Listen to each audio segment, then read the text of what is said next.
بسم الله الرحمن الرحيم، والصلاة والسلام على أشرف المخلوقين. مسجد الحسن الثاني بالدار البيضاء،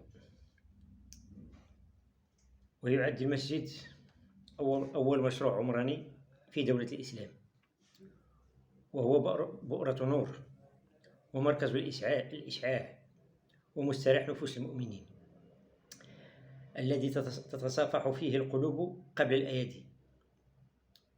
ولكن في الآونة الأخيرة اقتصر دوره غالبا على الجانب التعبدي فقط، دون الإسهام بشكل فعال في تكوين شخصية المسلم وبناء مجتمع فاضل متماسك ومترابط برباط الأخوة الإيمانية.